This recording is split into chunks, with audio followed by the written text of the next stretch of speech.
Hi everyone, Steve here. I haven't got my mic with me, but we are at the Tenterfield Railway Station. I'm going to go for a bit of a walk around through here. Apologise if the wind is a little bit too strong. Like I said, left me mics at home, but this is really worth seeing. We have driven through Tenterfield so many times and I've never had a chance to stop off at this particular railway station, but I would have to rate this as one of the best railways you can come and visit. So if you're coming through Tenterfield, make sure you do yourself a favour, and if you're interested in rail history, come and check out this railway station. It is absolutely amazing. So there it is there, really old 1900s construction, absolutely beautiful architecture, and it has been restored by the local community.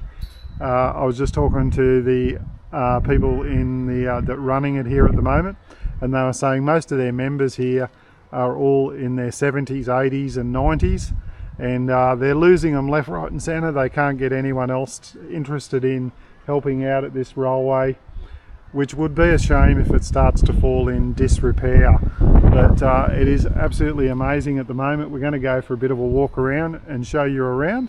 So let's go in and check it out. As you walk in, hopefully the echo is not too bad.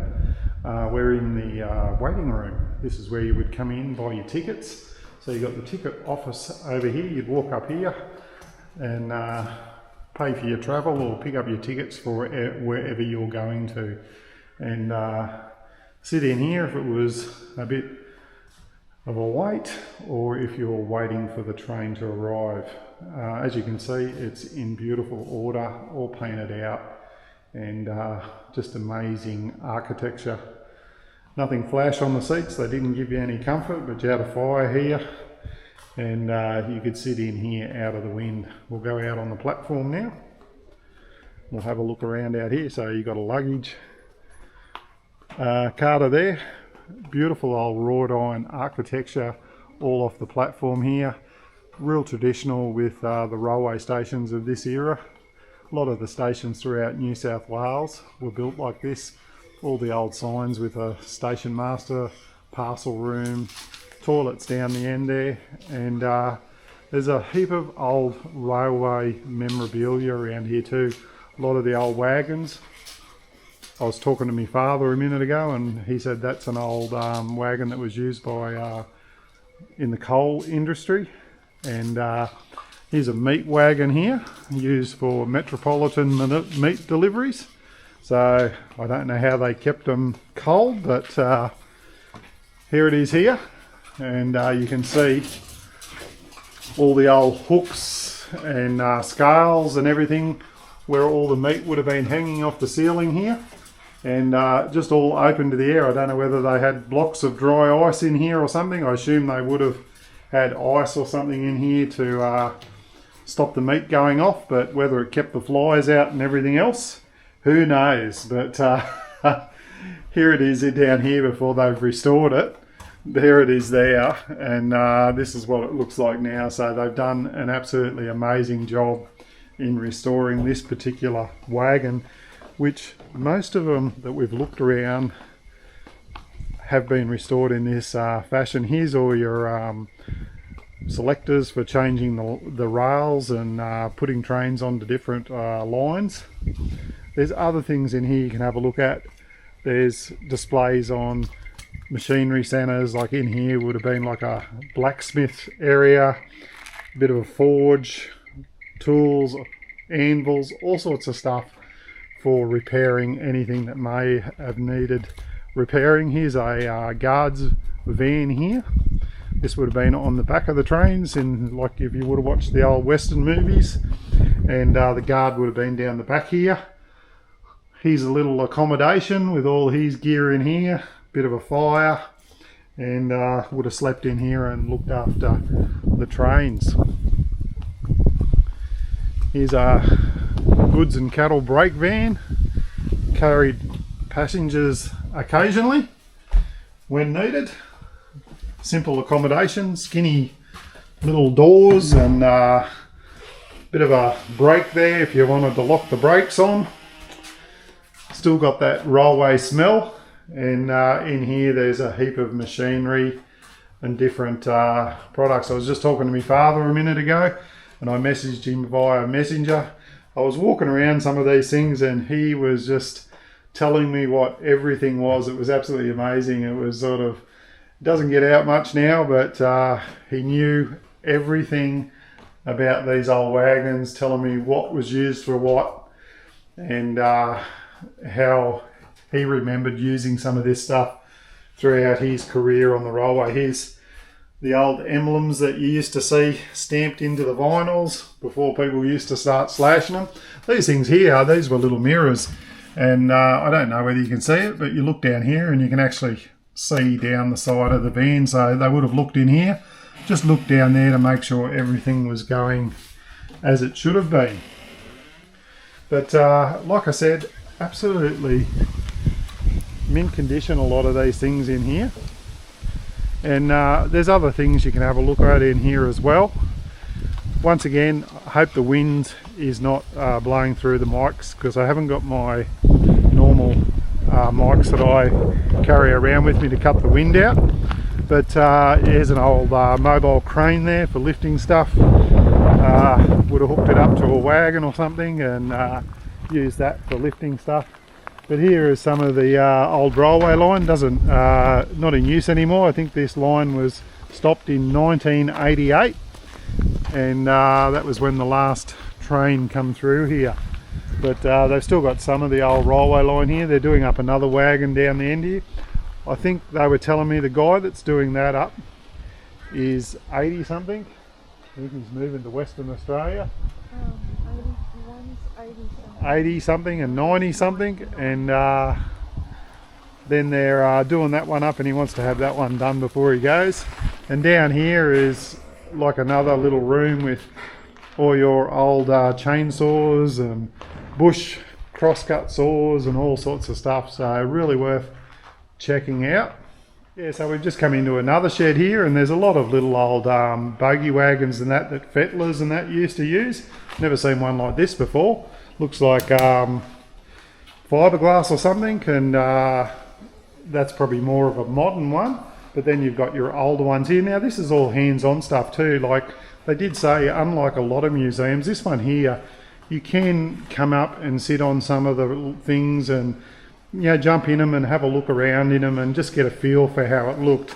They don't discourage you from coming in here and jumping in here like this and sitting in here and going, oh yeah, this is how you drive this thing, and turn it on and get a few photos and things like that. So it's very much a learning sort of thing. So if you want to bring your kids down here and just show them how things were used in the past, this is the place to come. Here's an old hand pump buggy wagon that fettlers would have used, and he was saying she can remember when she was growing up in Gloucester, they used to have something similar like that on a rail system where they used to run their dairies. And Pampoola they used to have it in Taree. I thought it was at Gloucester. So yeah, no, all sorts of stuff here. Old Union motor oil spirit, highly flammable container there. That was like a bomb, I think they used to call those things because they were carrying fuel in them. But have a look at the railway here in the background. Bit of a storm coming up behind us there. Yeah, so it is blowing a little bit of a gale here at the moment. But yeah, there's so much to see and do around here. I'm only going to just show you a quick snippet of what we've got. But you can bring your puppies in here as long as they're on a lead and well behaved. Here's an old steam locomotive here, Tilly, Emu Gravel #1, and they've got a bit of a display showing you, you know, some old tractors and machinery being loaded up. You can climb up there, get your photo taken. I think Annie took a photo of me. I'll put it up on the screen. And down the back here, you got an old, looks like a Model T Ford or something, and an old armoured vehicle, transport vehicle of some sort. And behind them there's a couple of wagons that they used to cart sheep in. So like I said, it's one of the best sort of hands-on walking around displays that I have been to, and we've been to quite a few, but this one here really does give you the sense of you're in a railway station and you can really enjoy what you're looking at. So make sure you come down if you're in Tenterfield or travelling through this way. Check it out.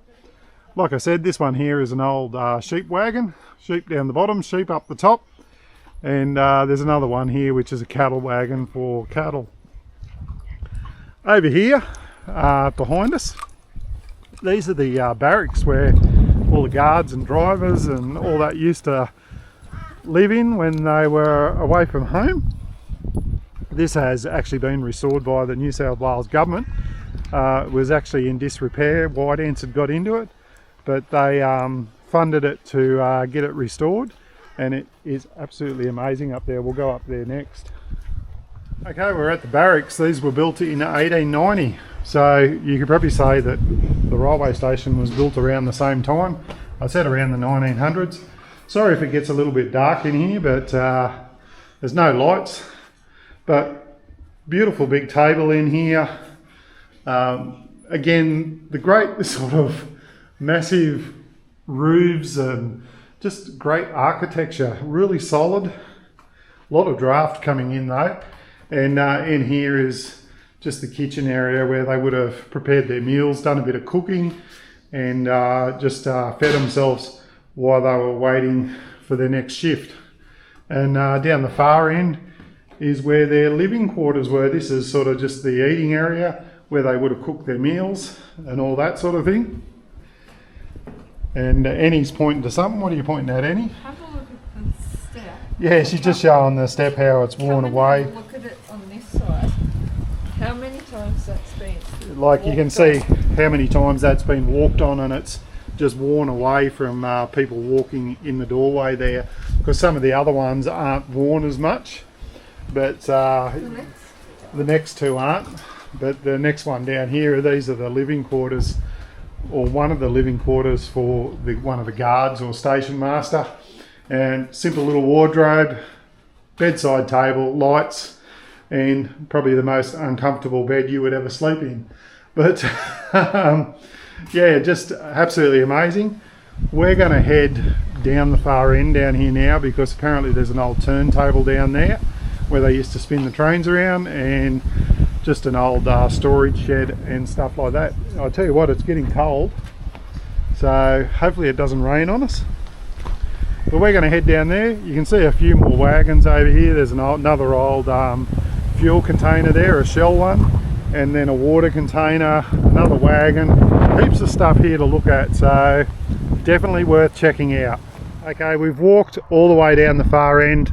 Hopefully the wind is not blowing into this mic too much, but you can see the old turntable here where they would have spun the train engines around to get them facing the other way.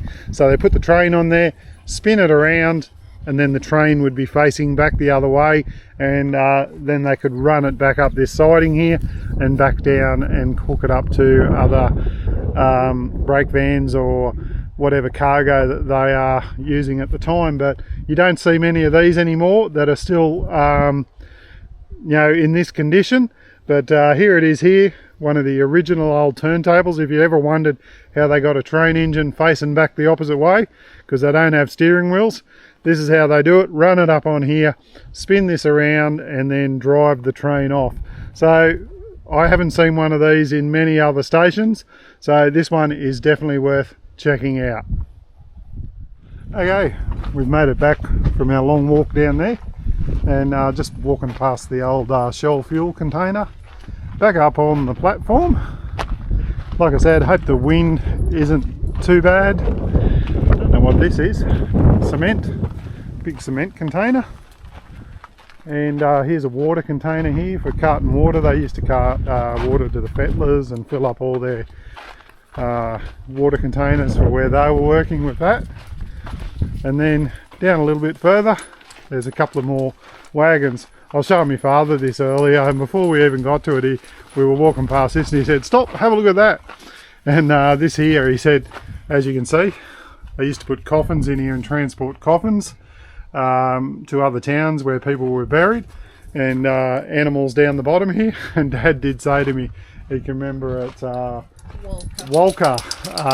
They got the train got to Walker out of Sydney, and the door was open, the coffin was missing. Someone forgot to lock the door when they left the station, so that's a story my father was telling me with his years on the railway.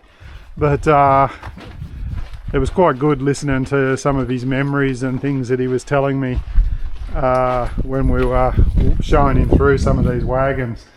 So they are really well restored. Again, there'll probably be a bit of an echo in here because there's not a lot of stuff in them.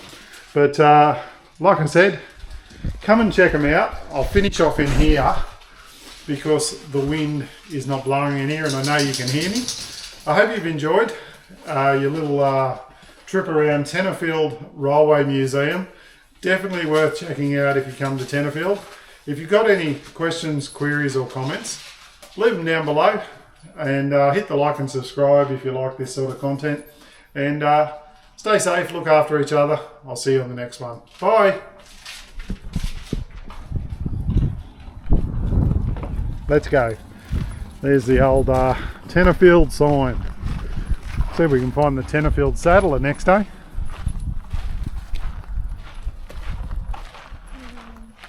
2,813 feet above sea level. No, no.